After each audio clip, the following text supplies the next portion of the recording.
Hey everyone, Liam from Solitude here. Thanks for coming back to check out this video, and today I'm making another video about WA music. Now if you know me, you know this channel, I love talking about WA music from Perth, my hometown.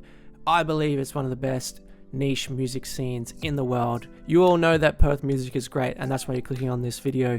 Now today I want to talk to you about 10 artists that I believe are some of the best WA musicians and bands that you need to check out, that you should be keeping an eye and an ear out for, that you might be hearing on Triple J more often soon, or that, you know, might just be the next big thing. Now, I've made a lot of videos about this kind of topic before, so I'm gonna keep it to artists that I've never mentioned before on this channel. So if you're thinking, hey, why did you not mention Old Mervs, or why did you not mention Full Nelson, or why did you not mention Rara Viper, just to name a few, I've already brought them up on this channel before, and you can check out this video up here, which will walk you through some of the top 10 local bands right now that I put out about a year ago.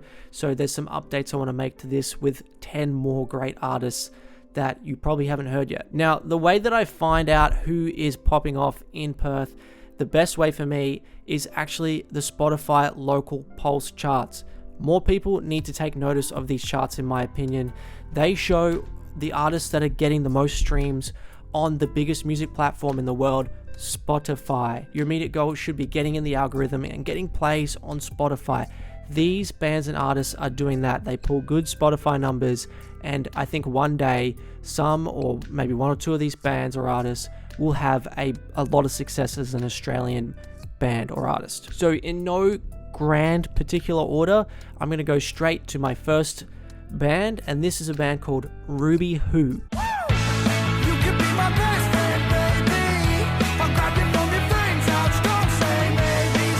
Now, I can see this band really taking off. They've got a lot of good things going for them. They play that kind of Perth indie rock sound, which is really big right now. They kind of sound like, you know, Spacey Jane, Dear Sunday sort of thing. And they're really big in the indie bar niche in Scarborough right now. Their music is palatable.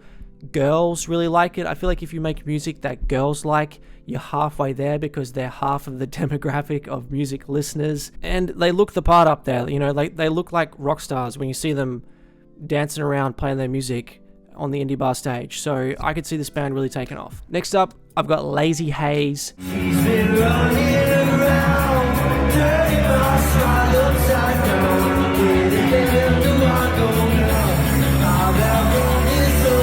Now this band are popping off in that same sort of indie bar scene as well. They got good Spotify numbers.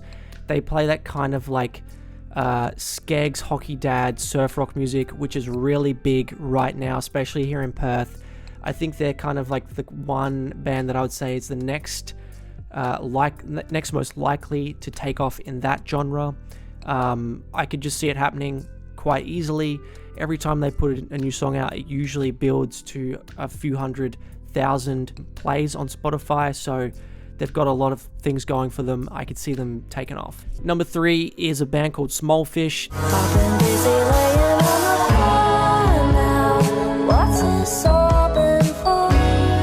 Now, I've known about this band for a while, but I've been stupid not to put them on my channel for some reason. I actually have seen them live support Great Gable once when I went to one of their shows.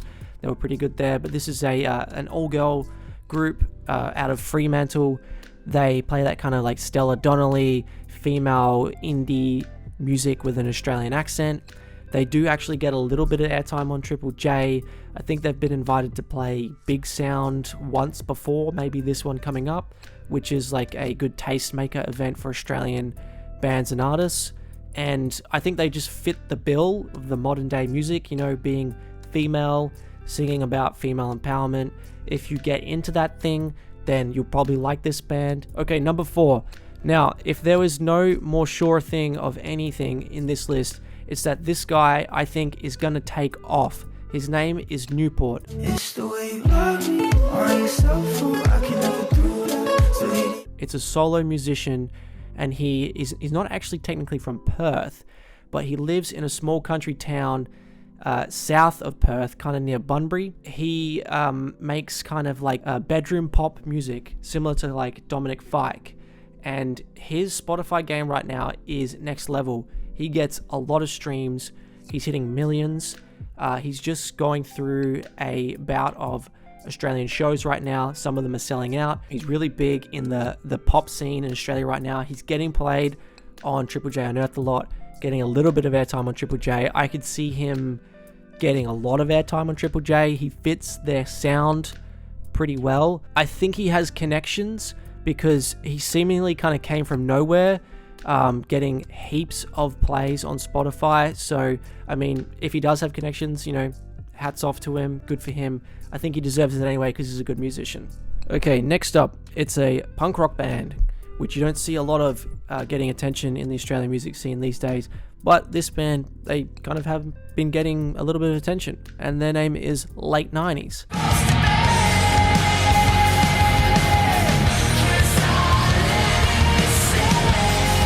Now they kind of sound like kind of Basement Citizen sort of thing, with that maybe punkier edge, you know, a little bit like Run for Cover Records sort of sounding.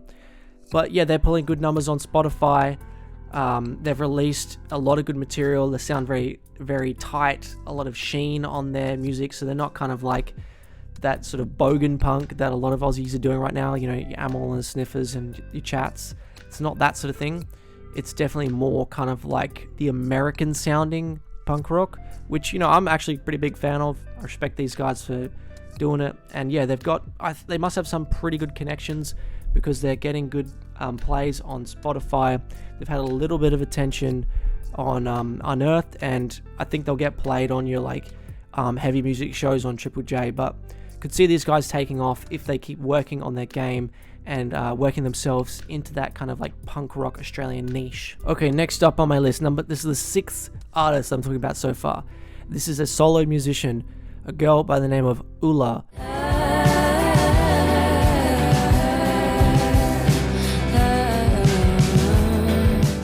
Now, Oola has been doing pretty well for herself lately. She's been getting her foot in the door of that Triple J sort of niche. She's been getting played a little bit on there. I know some of the presenters really dig her stuff. I follow some of the presenters on his Instagram, and I've seen them talk about her. So, and I've seen them post that they're going to her shows. She plays, I guess you'd say like kind of female bedroom pop, probably with a little bit more of an alternative twang to it.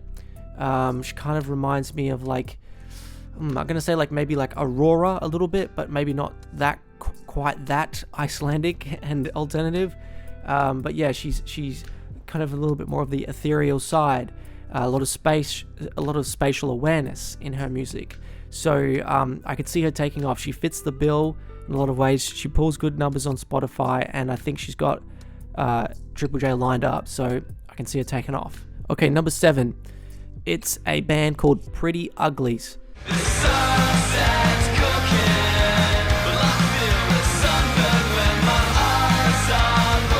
Now, this band kind of play that sort of Skeggs inspired, maybe a little bit more punkier side of music. I think that they're a chance to break out. They have decent numbers on Spotify and a pretty good local following. I just think that they play a sound which is doing really well right now, and they get some support spots as well every now and then. So there's a chance these guys could break out. I would keep my eye out for them to see, but I think maybe Lazy Haze are probably maybe a step above them in this sort of surf rock genre, but keep your eye out on Pretty Uglies. Okay, number 8, solo musician, multi-instrumentalist. His name is Mitch Santiago.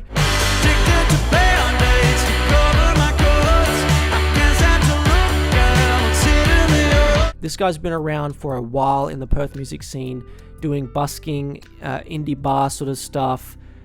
His social media game's pretty good. He posts a lot of videos of himself performing. He does that sort of thing, you know, that kind of like Tash Sultana thing where, you know, he's playing music on his own, but like looping and all that. So yeah, he's really talented at that. He's still pretty young. He gets played a little bit on Triple J. He's definitely got his foot in the door on that scene. He's big in the indie bar scene here in Perth. He's played those Thursday night live and local shows for a long time. I'm not sure how, but I remember seeing his name come up like consistently week upon week upon week. He must have had some sort of connection with the indie bar, because they gave him a lot of goes playing there early days. He doesn't really play those shows as much anymore, but hey, it helps cement him into that scene. Spotify game, great. Okay, number 9. This one's probably a little bit more of a out there pick, but it's one I could see potentially taking off. It's a band called King Blue. Feel alive. Can you feel it? Now, they're female fronted. I think it's just like their sound. Their sound to me is something that I think would translate to the bigger audience. They could find airtime on Triple J if they keep working on their game. They pull pretty good numbers. They're the sort of band who, when they release a song, it usually does pretty well in the local pulse charts of the first week, and then it kind of drops off. So that has me kind of thinking like they've probably got a good local following, but they don't have the connections yet. So if they can get the connections, I could see them taking off. Okay, number 10. Now this is another kind of like potential out there one, but it's grounded with some pretty firm beliefs, I think. It's a solo musician, a guy by the name of Sash Seaborn. Somebody come in, the night is cold. Somebody. Now this guy first came onto the scene through Australian Idol. He went on the revamped version of Australian Idol that they've just pulled out in the last couple of years. The first season back for ages, he went on that one, and he made it to the final 10 or 12 or whatever. And so, you know, that's a pretty good effort. But obviously, you know, Australian Idol and singing shows, if you have been paying attention to any of them over the last kind of like 15 to 20 years, which I'm guessing you probably haven't, they don't actually produce stars anymore. They did in the first kind of like 5 years of singing shows, but yeah, I don't really understand what the point of them is anymore, other than just promoting the judges on there. So he quickly pivoted back to doing local shows. He actually lives in Margaret River, I believe, or he grew up there in Margaret River. He sounds kind of like Vance Joyce, stuff like that, probably with a little bit stronger vocals, as you can imagine going on Australian Idol. The vocals are in the forefront there. Great musician, great songs. Spotify game is pretty good. Could be better. So that's the 10 bands and artists from Western Australia that I haven't mentioned before on this channel that I think you need to check out, because they could take off. They could be the next big things, but there's plenty of other ones too that I've mentioned in some of my other videos. So if you're thinking, hey, what about this one? Why didn't you say this one? I might have mentioned them before in another video, so go back and check out my other ones.